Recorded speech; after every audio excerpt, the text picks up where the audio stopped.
Nations, we are told, or we must remember, are built by a combination of citizens both at home and abroad, each contributing according to their capacity, each vital to the whole. This visa freeze attacks that partnership and diminishes us all. Or worse, they will seek opportunities in countries less invested in Ghana's success. The foreign minister's megaphone diplomacy has put billions of dollars in an annual remittance at risk. And for what? So that he can play the strong man on television, so he can harvest social media applauses, whilst Ghanaians' families suffer in silence. The architect behind this disaster. Ladies and gentlemen, I submit to the people of Ghana today that this humiliation, this economic threat, this decimation of our international reputation bears the fingerprints of one man, and that man is Samuel Okudzeto Ablakwa, Minister for Foreign Affairs and Regional Integration. I do not make these accusations lightly. I make it on the basis of documented, undeniable pattern of reckless, immature, and diplomatically illiterate conduct that has systematically eroded Ghana's standing with our most important allies. Let us be clear. This pattern began before he assumed office as a minister. Then he was an opposition MP. Mr. Blackwell, hiding behind the so-called Operation Recover All Loot, ORA, promoted a false and a harmful lie that over 21 billion have been stolen or lost from the state. This reckless allegation damaged Ghana's credit rating and eroded international investor confidence. Now the Attorney General, Dominic Ayeni, is pleading with NDC supporters to be patient regarding ORA, telling a member of the very committee that produced the document, Daniel Yao Domilevu, a former Auditor General of Ghana, has reportedly confirmed that ORA merely compiled gossip, rumors, and unsubstantiated information, presenting it as evidence of corruption without any verification.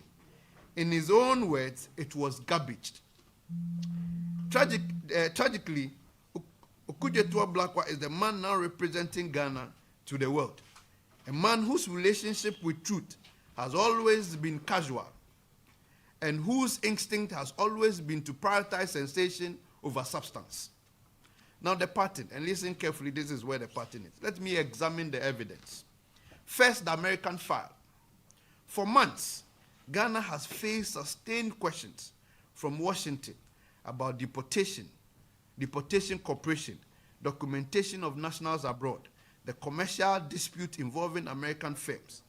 These are technical matters, the everyday business of bilateral relations that mature diplomats resolve through quiet, sustained engagement with Department of Homeland, Immigration and Custom Enforcement, and State Department consular desks. But what did our reckless and incompetent foreign minister do? Did he deploy our embassy in Washington to engage systematically with the relevant agencies? Did he assign senior technical staff to work through the issues file by file and case by case? Did he ring-fence Ghana's vital mobility interests by demonstrating our reliability and good faith? Apparently not. He chose theater over diplomacy. He issued sharp, personalized public rebuttal. He conflated legitimate debt discussion with sovereignty rhetorics. He allowed what should have been managed as technical cooperation to become political confrontation. And worst of all, he failed utterly to anticipate that a Trump administration with a documented history of using visa tools coercively would place Ghana exactly where we find ourselves today, this punitive list. Now, ignorance is a pattern of negligence. Negligence that harms millions is grounds for removal from office. Now let's look at the Israel debacle. But perhaps the foreign minister's most revealing failure came in December 2025 with the Israel deportation fiasco. On 7th December, 3 Ghanaian nationals, including conference attendees and a pilgrim, were deported from Ben Gurion Airport. 4 members of parliamentary delegation were repeatedly detained for 5 hours. This is undoubtedly humiliating and utterly unacceptable. It is undoubtedly requires a strong protest, a demand for official apology, with a guarantee that such an episode will never ever happen again. But what did the Minister for Foreign Affairs do? Before exhausting protest notes, before senior level diplomatic demarches, before any joint investigation to establish facts and prevent reoccurrence, he ordered the immediate deportation of 3 Israelis who had just landed in Accra. Not quietly, not after careful and exhaustive deliberations, but as a public spectacle, announced on social media, framed as reciprocal action, and accompanied by the declaration henceforth that for every Ghanaian deported, an Israeli will be deported too. Ladies and gentlemen, let me be brutally honest about this, about what this represents. It is not strength. It is petulance. It is not sovereignty. It is showmanship. It is not diplomacy. It is diplomatic equivalent of a street brawl. It is crass incompetence. Let me be absolutely clear. Ghana has every right under international laws to protect its sovereignty and defend the dignity of its citizens. No nation should tolerate the arbitrary mistreatment of its members or of its nationals abroad. However, there is a principle equally vital. The principle is diplomatic language and emotional balance. Sovereignty is best defended not by theatrical gestures, but through measured strategic response that achieves real-time results. The minister mistook justified anger for justified actions, and Ghanaians has paid the price. Do you know what professional diplomats call turning ordinary travelers into bargaining chip? A violation of basic consular norms. Do you know what serious governments do when they see another government threatening tit for tat deportation as public policy? They conclude that that government is unpredictable, that government is emotional, and that government is unsuited for quiet trust and mature bilateral relations. And predictably, Israel claimed that Ghana's own embassy in Tel Aviv had been uncooperative on migration matters, a claim our minister or our foreign minister dismissed as totally untenable, even while simultaneously briefing Israeli officials had apologized and sought de-escalation. Which is it? Are the Israelis lying or are they apologizing? Can our foreign minister not even keep his own narrative straight? Now, another issue which is very important is the European contradiction. The tragedy is compounded by profound diplomatic failure by Ghana. Now listen, barely 6 months ago, Ghana has been celebrated by European Union as a serious, stable, strategic partner. Yet today, we find ourselves on the Washington list for enhanced vetting. How does a country fall from noble partner to migration risk in 6 months? The answer lies not in the change in our stature, but in the fundamental failure of strategy and execution by our foreign minister. A competent diplomatic strategy will have immediately mobilized our allies, our European allies. The goal was clear. Leverage on our strong ties with London, with Paris, with Berlin, with Brussels, and many other more allies we have in the European Union to advocate for Ghana in Washington. use our AGUA partnership and security cooperation as buffer against punitive migration measures. Instead, we witness diplomatic malpractice. At the precise moment we needed Europeans' goodwill and active lobbying, our foreign minister signaled that their counsel was disposable by rushing to effectively endorse President Trump's Gaza proposal ahead of and without consultation with key European partners and our allies. He communicated reckless independence.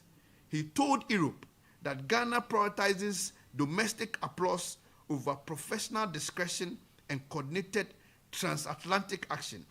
He made it politically impossible for them to spend capital advocating for Ghana by that singular decision or singular statement he made.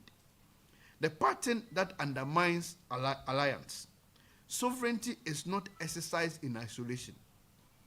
Responsible statecraft on volatile issues like Gaza and migration requires proud consultation, attentiveness to allied position, and language that preserves space for coordination. But locking Ghana into early, absolutist position and turning complex issues into public confrontation, the minister has demonstrated a pattern that makes reliable partnership untenable. The issue is not that Ghana speaks, no.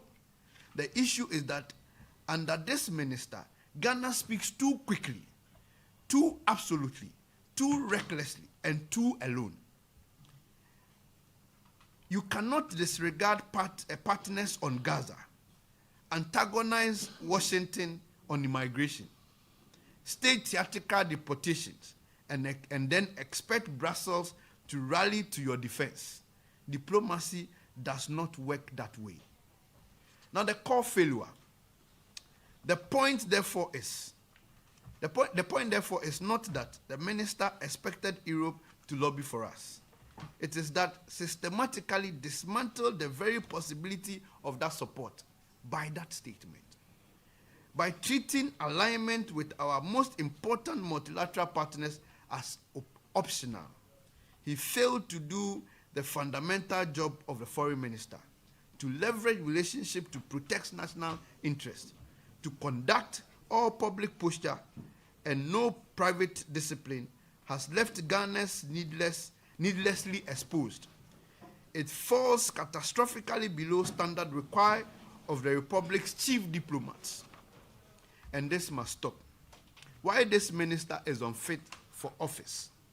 Ladies and gentlemen of the press, I have spent considerable time laying out the evidence because I want the nation to understand that I am not engaging in bipartisan hyperbole.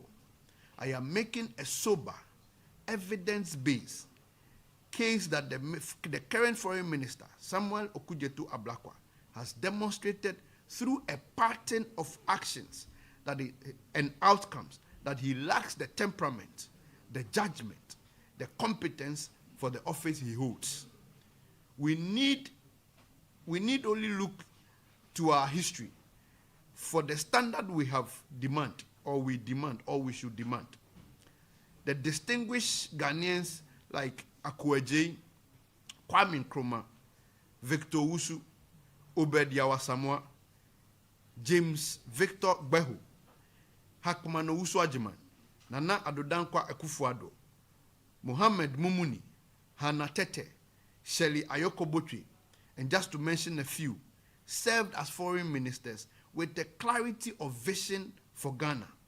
That vision was realized not through bombasts, but through distinctions of character, tactical intellect, steady temperament, and unwavering professional rigor. They understood that Ghana's influence is earned through reliability, not theatrics. They knew what our sovereignty is defended through strategic patience, not impulsive gestures. Unfortunately, the current minister's failure catastrophically short of these standards that I have mentioned of all the noble men and women that have held the position before him. We all witness his belligerence and hot-headedness during his vetting process. We sounded the alarm then, but many Ghanaians dismissed our concern as mere politics. Under his tenure as Ghana's chief diplomat, our nation's international reputation is collapsing. Let me be specific. Number one, he chose confrontation over negotiation. In both the American and the Israeli case, the minister's first instinct was not to deploy the tool of professional diplomacy, demiche, technical working group, senior level consultation, but to reach for public confrontation, social media talking points, and symbolic retaliations. This may generate short-term applause in certain quarters. It may make good for headlines, but it predictably generates long-term costs.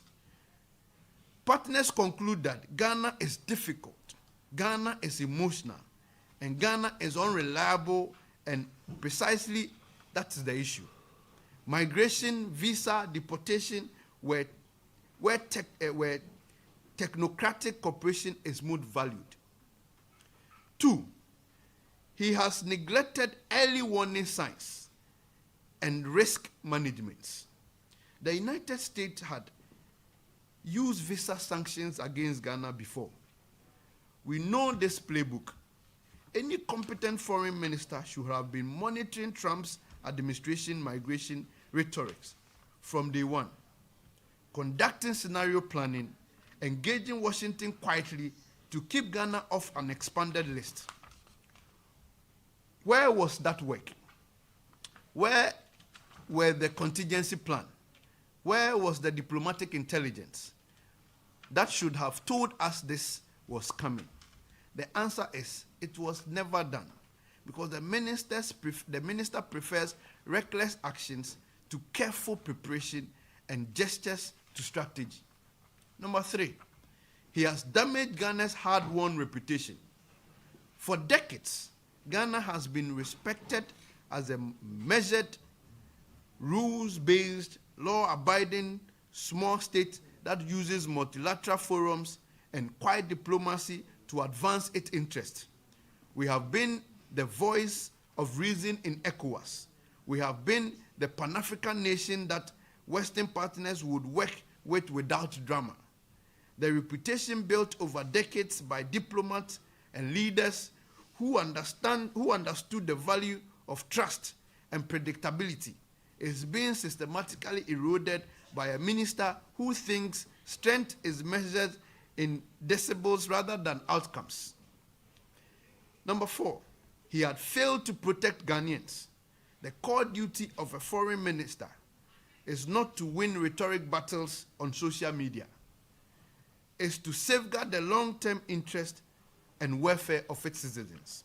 Instead, the minister's conduct has contributed directly to an environment in which law-abiding Ghanaians are told that their migration visa will not be processed indefinitely.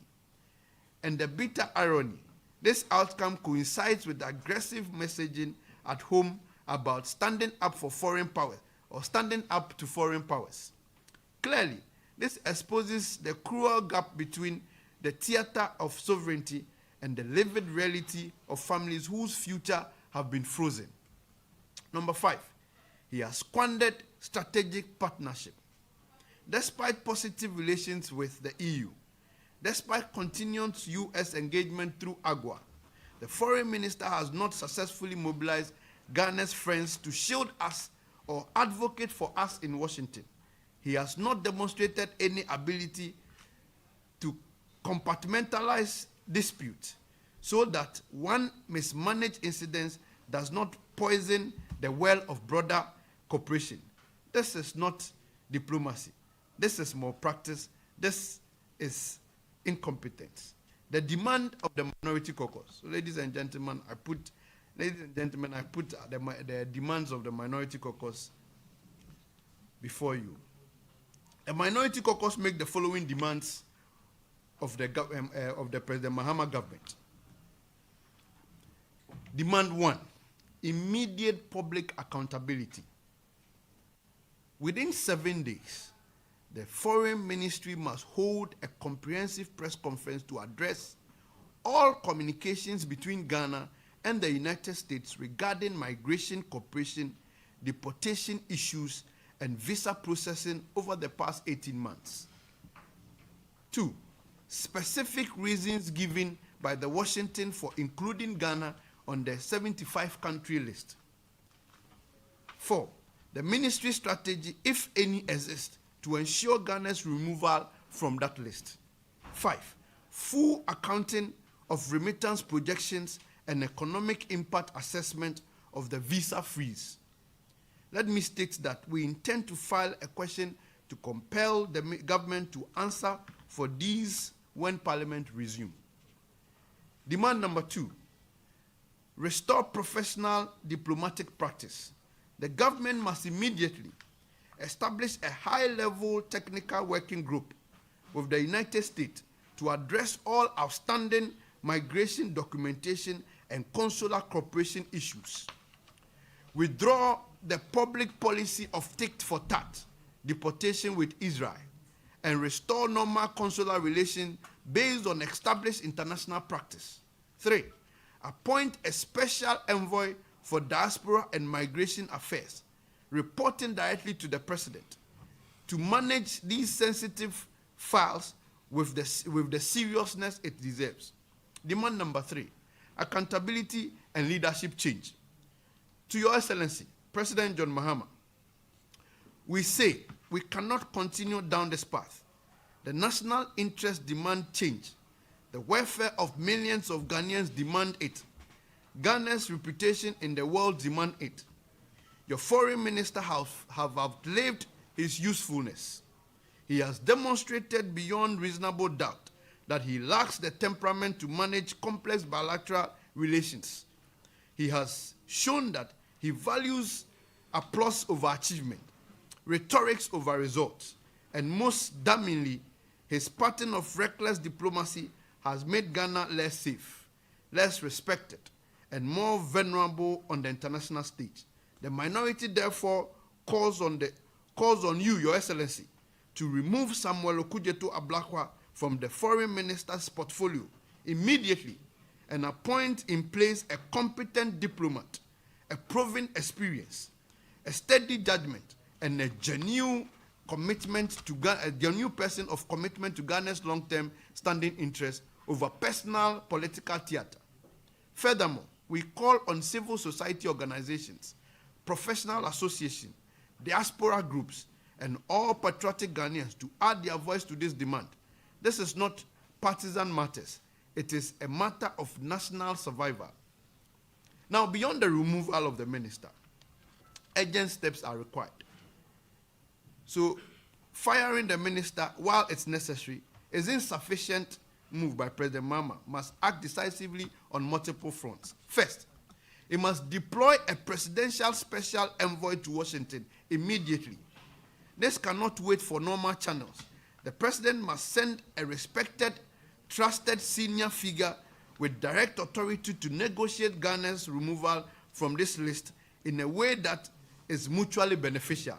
Second, we must establish a technical task force linking our Ministry of Foreign Affairs to the Interior Ministry and to the Ministry of Justice to address American concern on deportation, cooperation, and documentation. Full transparency, full cooperation, no excuses. Third, mobilize ECOWAS, AU, EU partners to advocate collectively for Ghana in Washington. Demonstrate that this affects regional stability and economic cooperation.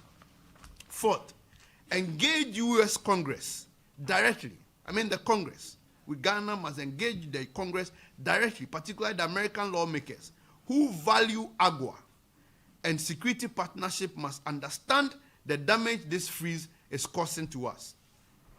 But here, it is brutal reality we face. As I speak, Washington does not have a substantive ambassador to Ghana, and this is a serious issue. Think about it. What is the signal? What does it tell you? That Trump's administration has left a post vacant, They have downgraded Ghana's priority. They have communicated through absence that our relationship with U.S. no longer merits senior attention. This is the diplomatic price of reckless conduct, and that is why Ghana cannot afford another day of this foreign minister's incompetence and failure in office. The complicit ambassador in Washington. Now I'm done with the minister. I'm dealing with the ambassador in Washington. Now the complicit ambassador in Washington. But let me also address the spectacular failure of Ghana's ambassador to the United States, His Excellency Victor Emmanuel Smith. At this crucial or critical moment, when Ghana faces indefinite visa freeze, threatening billions of remittance, where is our ambassador? Is he burning midnight oil at the State Department, pressing for meeting with senior officers? Is he mobilizing congressional allies to advocate for Ghana's removal from this list? Is he engaging the Department of Homeland Security to address their concern? The answer appears to be a big no. Instead, Ambassador Smith is preoccupied with issuing press statement to irresponsibly disclose private details regarding consular services his office allegedly sought to provide to detain former Minister of Finance, Ken Ofori-Atta. Read this again. While Ghana bends diplomatically, our ambassador to Washington is engaged in petty political score settling, breaching the confidentiality that consular services requires, and dragging Ghana's mission into bipartisan interests hang in the balance. In conclusion, what is at stake? Ladies and gentlemen, let me close this with. Ghana does not have the luxury of treating foreign policy as performance art or theater art. We are small, open economy, deeply integrated into global systems of trade, investment, and migration. Our influence comes not from bluster, but from reliability, professionalism, and a patient accumulation of trust. When our foreign minister threatens reciprocal deportation on live television, he may trail a certain audience, but in the chancelleries or foreign ministries around the world, officials take notes and they adjust their risk management assessment of Ghana accordingly. They know, and I know some will argue that the freezing of U.S. migration visa processes for Ghana should be a message to us, a message for us to work harder, build a truly developed and advanced nation, a Ghana that rewards hard work, realizes dreams of our forebears, honors the aspiration of our citizens. Itself becomes a fulfillment destination for the world. That argument makes sense, absolutely makes sense. And I do not reject that argument, that we must work hard as a country and build our own country. I do not reject this argument. However, we also know that the true purpose of many of our compatriots is to step up into international research centers in Boston, Washington, New York, Texas, and others. This goal is to help pioneers or help.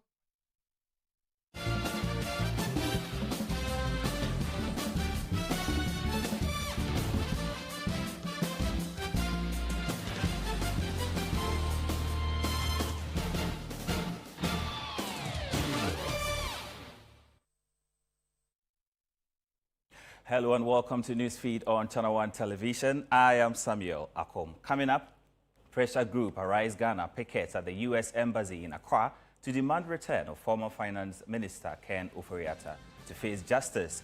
And also coming up in the bulletin, University of Ghana branch of UTAC threatened strike over continued stay in office of Director General of Ghana Tertiary Education Commission.